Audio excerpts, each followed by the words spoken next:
Thank you. বাংলাদেশের সুপরিচিত আলোচিত বক্তা, বাংলাদেশ ইসলামী আন্দোলনের সুপরিচিত বলিষ্ঠ কণ্ঠস্বর মাওলানা রুহুল আমিন যুক্তিবাদীর বাসায় নিজ উদ্যোগে কর্মী সম্মেলন আয়োজন করা হয়। ১ নম্বর বুরুল ইউনিয়ন ইউনিয়নের উদ্যোগে চিত্র আপনাদেরকে দেখানো হচ্ছে। স্বল্পতার কারণে আপনাদের থেকে বিদায় নিচ্ছি। আগামীতে ইনশাআল্লাহ দেখা হবে। আমাদের মেহমান সামনে আছে, আমরা তার থেকে কিছু কথাবার্তা শোনাকেন। সুস্থ থাকেন, পরে দেখা হবে। আসসালামু আলাইকুম রহমতুল্লাহ। আল্লাহ তাআলার দরবারে শুকরিয়া যে মহান মুনিব আমাদেরকে আজকের এই ঈদ পুনর্মিলনী উপলক্ষে বুড়োইল এবং ভাটরা ইউনিয়ন কর্তৃক আয়োজিত আজকের এই কর্মী সমাবেশের সম্মানিত সভাপতি সাহেব, সাবেক উপজেলা চেয়ারম্যান, সাবেক বাংলাদেশ জামাত ইসলামী নন্দীগ্রাম উপজেলা শাখার সম্মানিত আমির নুরুল ইসলাম মন্ডল, উপস্থিত আছেন আজকের বিশেষ অতিথি জনাব অ্যাডভোকেট আব্দুল হালিম,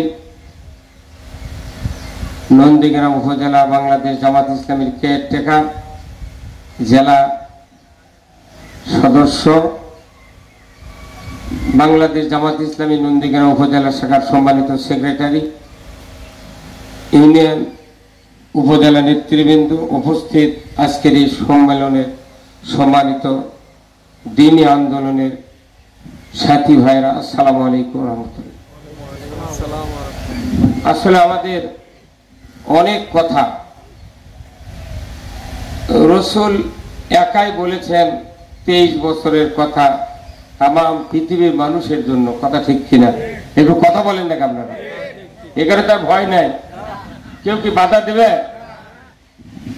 হ্যাঁ, আপনারা একবারে চুপ হয়ে বসে থাকেন, মানে নাকি এখানে আল্লাহর আইনের পক্ষে কথা বলতে তার কোনো ভয় নাই।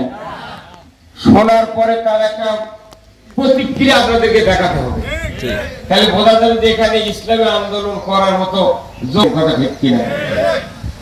আল্লাহ তাআলা কোরআনে বলছেন যে ওয়াতাসিমু বিহাবলিল্লাহি জামিআন ওয়া লা তাফাররাকু। এটা কার কথা? আল্লাহ। খুব গুরুত্বপূর্ণ কথা। আল্লাহ নিজে বলছেন যে তোমরা আল্লাহর রুজুকে, আল্লাহর বিধানকে